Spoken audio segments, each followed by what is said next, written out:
Hello student, आज हम chromosome की संरचना के अंदर जो रासायनिक पदार्थ काम में आते हैं, केमिकल कंपोजिशंस जो काम में आते हैं, उसके बारे में अध्ययन करने वाले हैं। इससे पहले वाले चैप्टर में मैंने आपको क्रोमोसोम की संरचना के बारे में बताया था।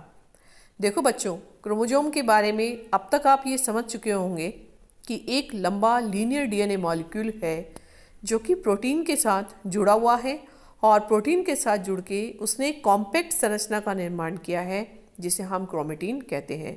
या मैं यूँ कहूँ कि क्रोमेटिन का मतलब होता है डीएनए प्लस प्रोटीन। ये दोनों चीज़ मिलके क्रोमेटिन का निर्माण करती है। क्रोमेटिन के अंदर बहुत अधिक मात्रा में डीएनए उपस्थित होता है, लेकिन कुछ मात्रा डीएनए की ऐसी होती है जो कि पूर्णतः अंडाणु के द्वारा इनहेरिट की हुई होती है, अंडाणु के द्वारा आगे संतति में विलक्षित होती है। अब सवाल ये उठता है कि ये जो अंडाणु के द्वारा डीएनए इनहेरिट हुआ है वो डीएनए पूर्णतः माइटोकॉन्ड्रिया के अंदर नजर आता है, जिसे आप शक्ति ग्रह भी कहते हैं। Mitochondria is the power house of cell. और उसमें किसका काम, डीएनए काम में आ रहा है? अंडाणु का डीएनए। तो एक पॉइंट मैं आपको रिलीजियसली यानी धार्मिक और विज्ञान दोनों की दृष्टि से जोड़ रही हूँ कि हमारे धर्मों में ये कहा जाता है कि नारी शक्ति का रूप है। तो सेम बात आप इसको वैज्ञानिक दृष्टि से भी देखिए कि माइटोकॉन्ड्रिया में जो डीएनए उपस्थित होता है वो प्योरली अंडाणु के द्वारा दिया हुआ होता है। आप देखिए, इसके अंदर आपके डीएनए, आरएनए, हिस्टोन्स और नॉन हिस्टोन्स प्रोटीन्स पाए जाते हैं। ये तो आप सब अच्छे से जानते हैं। डीएनए में 3 प्रकार के डीएनए होते हैं। गुणसूत्र में, क्रोमोसोम में 3 प्रकार के डीएनए होते हैं। One is high repetitive DNA. ये जो डीएनए हैं इनकी न्यूक्लियोटाइड सीक्वेंस छोटी होती है। 100 से 200 न्यूक्लियोटाइड की एक बार सीक्वेंस बन गई और लगभग 1 लाख बार तक ये रिपीट होती है। दूसरी टाइप की कैटेगरी है मिडिल रिपीटेटिव डीएनए, और इसमें जो न्यूक्लियोटाइड की सीक्वेंस है वो कुछ हज़ार तक ही होती है और ये कुछ थाउजेंड्स में, हज़ार में रिपीट होती है और न्यूक्लियोटाइड की सीक्वेंस थोड़ी छोटी होती है।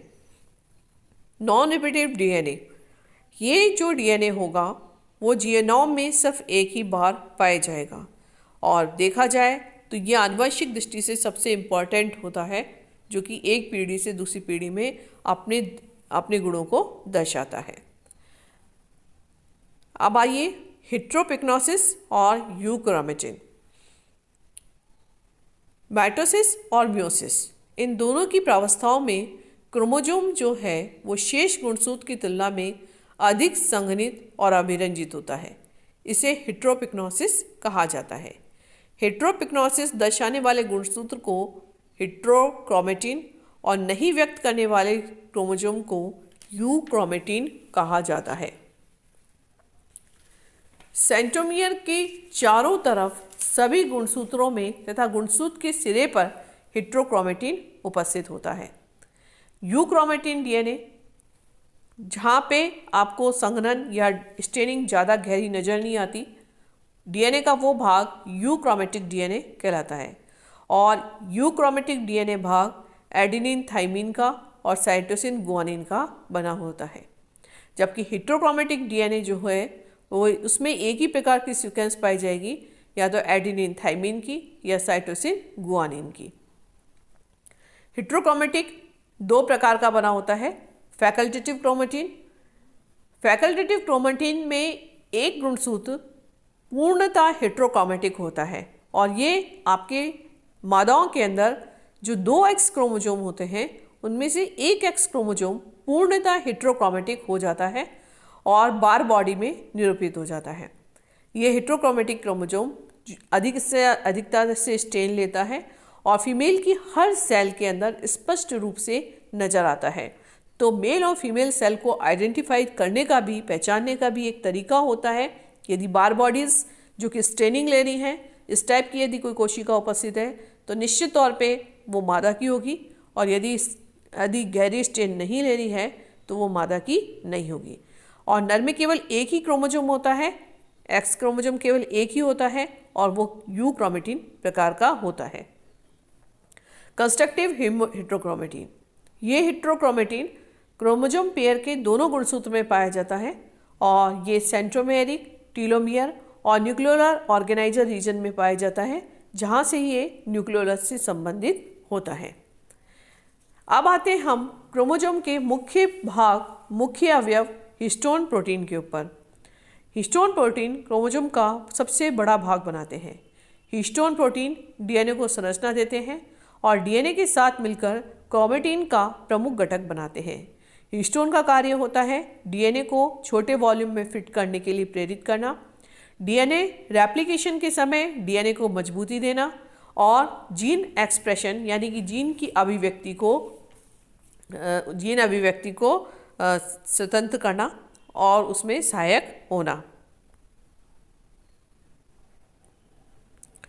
अब आइए non histone protein.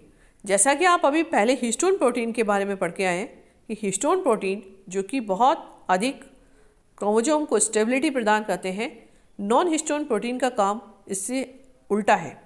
Non histone protein stability के अंदर रोल प्ले ना करके बल्कि ये एक्टिव रोल प्ले करते हैं, सक्रिय होते हैं और डीएनए के जितने भी रेगुलेटिंग प्रोसेसेस हैं यानी काम करने वाले जो क्रियान्वित होने वाले प्रोसेसेस हैं, जैसे कि न्यूक्लियोसोम का मॉडलिंग, रीमॉडलिंग होना, डीएनए का रेप्लिकेशन करना, आरएनए का सिंथेसिस करना और प्रोसेसिंग करना, ये सभी कार्य नॉन हिस्टोन प्रोटीन के अंतर्गत आते हैं। अब देखिए हमारे पास सब चीज़ लगभग तैयारी हो चुकी है। अब हम आ रहे हैं कि ये सब चीज़ जो नॉन हिस्टोन प्रोटीन है, हिस्टोन प्रोटीन है, डीएनए है, ये किस रूप में क्रोमोसोम के अंदर उपस्थित होता है। तो इसको समझाने के लिए समय समय पे कई मॉडल्स दिए गए। इनमें से 2 मॉडल मैंने आपको यहाँ पे दिए हैं जो कि वास्तविकता में हम जब स्टडी करते हैं सेल बायोलॉजी में तो वो मॉडल हमको समय समय पे देखने को भी मिलते हैं। जैसे कि पहला मॉडल मैं आपको समझा रही हूँ, मल्टीपल स्ट्रैंडेड मॉडल यानी कि बहुरज्जुकी मॉडल। इसमें क्या होता है बच्चों, क्रोमोसोम बहुरज्जुकी होता है और डीएनए और प्रोटीन के कई स्ट्रैंड क्रोमोसोम में दिखते हैं। सामान्यतः प्रत्येक गुणसूत्र में 4 क्रोमेटिडा और 2 क्रोमेटिड होते हैं। गुणसूत्र का प्रत्येक फाइब्रिल डीएनए के 2 स्ट्रैंड से बना होता है और 2 डीएनए के अणुओं के बीच में 25 एंगस्ट्रॉम की दूरी होती है। प्रत्येक क्रोमोसोम 1600 एंगस्ट्रॉम तक मोटा होता है। ये मॉडल 4, 8, 16, 32 स्ट्रैंड फाइब्रिल में 20 से 40 एंगस्ट्रॉम डीएनए एवं प्रोटीन से जुड़ा होता है।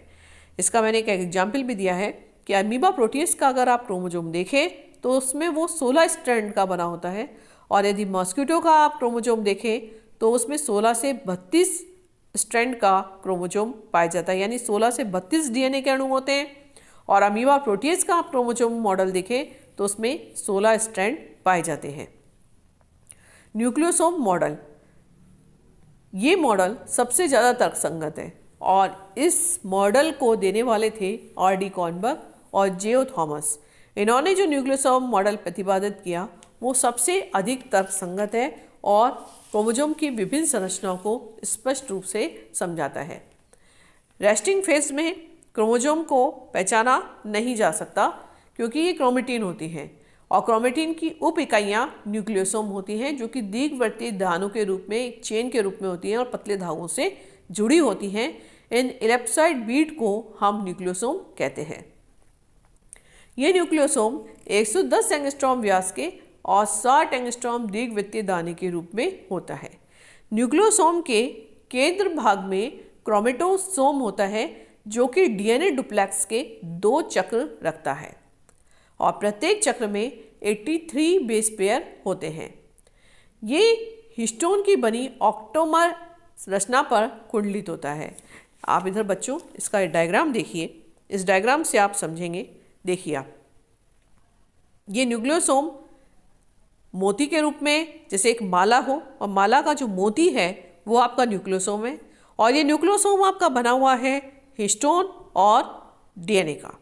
हिस्टोन के 4 अणु पाए जाते हैं, जैसा कि मैंने इसमें बताया आपको।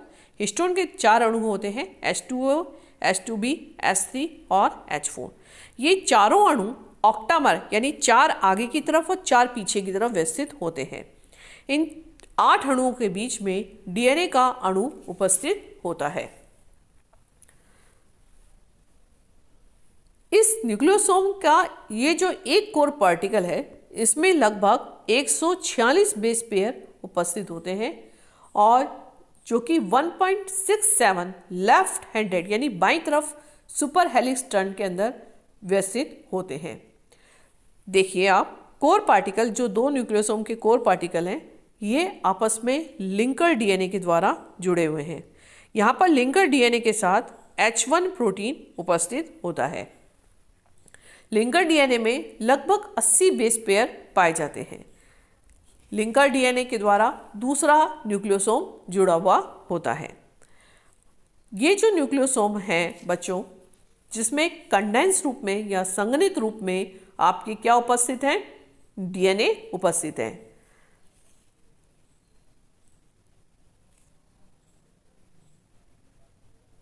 ये क्रोमेटिन जो कंडेंस हुआ है, इसमें क्रोमेटिन हेट्रोक्रोमेटिन वाला पार्ट जो होता है वो हमेशा बाहर की तरफ निकला होता है।